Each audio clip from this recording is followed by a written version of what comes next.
नमस्कार दोस्तों। News time India में आपका बहुत बहुत स्वागत है। दोस्तों, भारत से लोग, सबसे अमीर लोग 7,000 8,000 लोग हर साल देश छोड़कर चले जाते हैं। क्यों? विदेशी पासपोर्ट हासिल कर लेते हैं। इनको कहते हैं high net worth individuals, HNWIs, high net worth individuals, या HNI भी कहा जाता है इनको, हाई नेटवर्थ इंडिविजुअल्स। वो लोग जिनकी दौलत $1 करोड़ से ज्यादा की है, वो भारत छोड़ के चले जाते हैं। क्यों चले जाते हैं भाई? भारत में रहने में उनको क्या गुरेज है, क्या है? अल्टीमेटली उनको सफोकेशन क्यों फील हो रहा है? वो अपने आप को बड़ा तंग सा या संकीर्ण सा महसूस कर रहे हैं यहां पर कि हमें वो आजादी नहीं है। एकदम घोटू माहौल है भारत के अंदर। पिछले करीब करीब 10-11 सालों में ऑलमोस्ट 70-80 हजार लोग छोड़ के चले गए।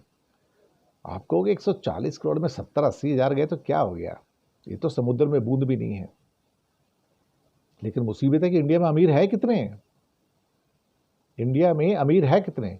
ले दे के जिस कंट्री में रियल टर्म्स के अंदर 2.5-3 लाख अमीर हों कुल मिला के 140 करोड़ में, उसमें 70-80 हजार चले जाएं तो भैया बहुत बड़ा नंबर है। तो ये तो 20-25% का नंबर है। क्यों बाहर जा रहे हैं? अल्टीमेटली देश क्यों छोड़ रहे हैं? अल्टीमेटली ऐसा क्या है कि वो अपनी दौलत को भी साथ लेके जा रहे हैं? लिक्विड कैश डॉलर में वो भी लेके जा रहे हैं। मैंने कहा लोगों को लगेगा कि ये संख्या कम है, लेकिन बहुत बड़ी संख्या है। अमीरों की संख्या में ये संख्या बहुत बड़ी है। ये लोग बिजनेस लीडर्स हैं। ये लोग जॉब भी क्रिएट करते हैं, फैक्ट्रियां भी लगाते हैं, ऑफिस खोलते हैं, और ये बड़े टैक्स पेयर्स हैं। लेकिन भारत की जो बिजनेस नीतियां हैं उस पर बहुत सारे सवाल हैं। भारत के वेल्थ मैनेजमेंट के ऊपर, भारत में उभरती हुई जो व्यापारिक अपॉर्चुनिटीज है, अवसर हैं, उस पर, या भारत की जो इकोनॉमिक नीतियां हैं जो किसी एक खास व्यक्ति की ओर मुड़ के चली जाती हैं। जैसे कि आप कोई भी नया कॉन्ट्रैक्ट आ जाए, अगर 3-4 लोगों ने अप्लाई कर दिया और उन 3-4 लोगों में अगर अप्लाई करने वालों में एक व्यक्ति अडानी है, तो फिर आपसे कहा जाएगा कि आप मैदान से हट जाओ, कॉन्ट्रैक्ट उसी को जाएगा। अब ये चीज परेशान करती है उनको कि दौलत हमारे पास भी है, दौलत उसके पास है, लेकिन चूंकि उसका मोदी से कनेक्शन है तो सारे कॉन्ट्रैक्ट उसको मिल जाते हैं, सारे पोर्ट उसको मिल जाते हैं, सारे एयरपोर्ट उसको मिल जाते हैं, सारे बड़े बड़े लैंड कॉन्ट्रैक्ट और पार्सल मुंबई के उसको मिल जाते हैं, धारवी का प्रोजेक्ट भी उसको मिल जाता है। कोई उसके खिलाफ कोर्ट में चला जाए तो हाई कोर्ट वगैरह या सुप्रीम कोर्ट उसको खारिज कर देते हैं। तो हमारे जो न्यायपालिका है वो भी न्याय नहीं करती है। ये सबसे बड़ा खतरा है ना। तो भारत के अमीरों को और गरीबों को, दोनों को, न्यायपालिका के ऊपर विश्वास नहीं है, क्योंकि ये न्यायपालिका न्याय देती नहीं ना। 20 साल, 30 साल, 40 साल, 50 साल यहां सब कुछ होता है, तारीख पड़ती है, न्याय नहीं होता ना। जब आप न्याय नहीं करेंगे और हर जगह जब न्याय निकल के आएगा तो लगेगा आप किसी खास बिजनेसमैन को फेवर कर रहे हैं। अडानी का केस हो, सेबी का केस हो, सारे के सारे जो फैसले आते हैं उनके पक्ष में जाते हैं जो अमीर होते हैं। सबने देखा ना। या बाकी कई जो फैसले आते हैं, पैगासस का मामला हो, राफेल का, वो सारे सरकार के पक्ष में चले जाते हैं।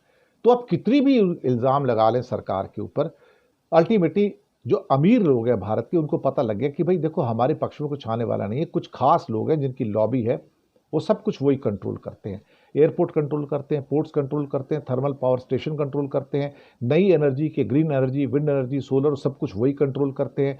इसके अलावा जो ट्रांसमिशन लाइन्स हैं उसको वो कंट्रोल करते हैं, ऑयल पाइपलाइंस वो कंट्रोल करते हैं, रिफाइनरी वो कंट्रोल करते हैं, और साथ ही में बड़ी संख्या में जो हाईवेज हैं उसको भी कंट्रोल कर रहे हैं। तो जो बाकी फिर जो सारे लोग बचे, उन्हें लगता है कि बड़ा सफोकेशन है यहाँ तो कुछ लोग ये अमीर बन सकते हैं, उनके पास ही सारे पैसे आते, तो हम यहाँ रह के क्या करेंगे, चलो चलते हैं छोड़कर। इनका जाना जो है बहुत बड़ा धक्का लगता है, बहुत बड़ा धक्का है। अल्टीमेटली अभी डोनाल्ड ट्रंप ने भी गोल्ड कार्ड स्कीम लॉन्च कर दी कि भैया अगर 50 करोड़ ले आओ और हमारे देश में आ जाओ, तो बैठे बिठाए भाई साहब इनको तो मौका मिल गया अमेरिका जाने का। 50 करोड़ दो, 4 बंदे की फैमिली है, 200 करोड़ दो, गोल्ड कार्ड लो, सीधा अमेरिका में जाके बस जाओ, लाइसेंस मिल गया ना आपको। अब ये सफोकेशन इसलिए महसूस करते हैं कि ये भारत का जो रेगुलेटरी सिस्टम है ये इनको तंग करता है, इनको रोकता है, हर चीज़ में बंधन में बांध लेता है, नहीं मैं तुम्हें आज़ादी नहीं देता। तो ये मर मर के जीते हैं, दम घोटू माहौल होता है ना इनकी, वो अपनी मर्जी से जहाँ इन्वेस्ट करना चाहे वहाँ नहीं कर सकते। अगर ये इंटरनेशनल स्टॉक्स में इन्वेस्ट करना चाहते हैं वो इनको आज़ादी नहीं है, क्रिप्टो करेंसी में करना चाहते हैं आज़ादी नहीं, उसके ऊपर 28% टैक्स सरकार लगा देती है, या किसी और चीज़ में या इन्वेस्ट करना चाहते हैं इंटरनेशनली, ये उसकी आज़ादी नहीं देते। यही चक्कर है कि 2023 में जो लेटेस्ट फिगर आए हैं उसमें बताया गया है कि भारतीयों ने विदेशी फैक्ट्रियों के अंदर 7.7 बिलियन डॉलर पैसा इन्वेस्ट किया और 2024 में $11.5 बिलियन इन्वेस्ट किया बाहर।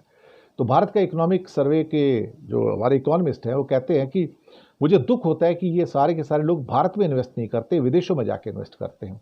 लेकिन जो नागेश्वरम साहब है, जो इकोनॉमिस्ट है हमारे गवर्नमेंट के, वो कभी अपने आप से सवाल पूछे ना कि हाँ क्या हमारे यहाँ का माहौल है कि इन्वेस्ट करने वाला है। और लगातार शिकायत की जा रही है कि एक इंजन पे सरकार चल रही है। भाई अल्टीमेटली प्राइवेट सेक्टर इन्वेस्ट क्यों नहीं करता? क्योंकि उसका दम घोटा हुआ है। अगर सारे सेक्टर अडानी को मिलने हैं, अंबानी को मिलने हैं, तुम्हारे पास क्या बचेगा फिर? तुम्हारे लिए तो चॉइस ही नहीं है वहां पर, तो तुम देश छोड़ के चले जाओगे। फिर वही हो रहा है, वो देश छोड़ छोड़ कर जा रहे हैं।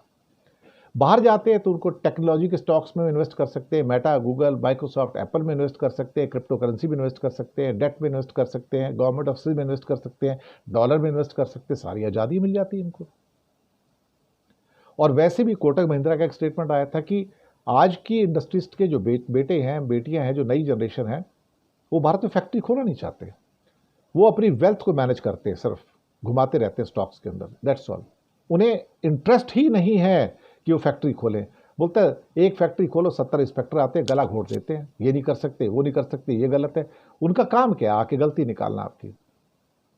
तो आपके रेगुलेशन इतने टफ है कि आपका दम घोटू माहौल हो जाता है। और फिर ये लोग अपने बच्चों के लिए एक अच्छी एजुकेशन, अच्छी हेल्थ, अच्छा माहौल, अच्छा पोल्यूशन फ्री एटमॉस्फेयर चाहते हैं, जो इंडिया में मिलता नहीं है। बाहर उनको मिलता है तो वो बाहर चले जाते हैं। वहाँ पर क्लीन एयर मिलती है, पोल्यूशन नहीं है, क्लीन वाटर है, और जो जीने का जो साधन होने चाहिए, ईज़ ऑफ लिविंग, वो वहाँ पर बेहतर है उनके पास। ट्रैफिक इतना नहीं है। तो बहुत चीज़ें हैं जो उनको सपोर्ट करती है। और उनके ऊपर उतरे दम घोटू, क्या कहते हैं कि सिस्टम नहीं बैठे हुए। इंडिया में तो हर चीज़ में अगर आपके पास पैसे आ गए तो ईडी, सीबीआई, आईटी, डीआरआई या फिर जीएसटी वाले आपके घर में आके बैठे रहेंगे 24 घंटे, ये गलत है, ये गलत है, ये गलत है। उनका काम क्या है? गलती निकालना सर, पैसे कमाना, रिश्वत के पैसे कमाना, यही तो होता है ना। तो आप तो किसी को मतलब जीने ही नहीं देते, देखा जाए तो। आपका मतलब क्या? हमारी ब्यूरोक्रेसी का मतलब क्या है? हमारी ब्यूरोक्रेसी का मतलब है कि दूसरे को मार दो, खत्म कर दो, और उसको इतने रेगुलेशन टफ ले जाओ कि वो जिंदा ना रह सके। और जो भी जिंदा रह गया वो गवर्नमेंट की मोहलत में जिंदा है।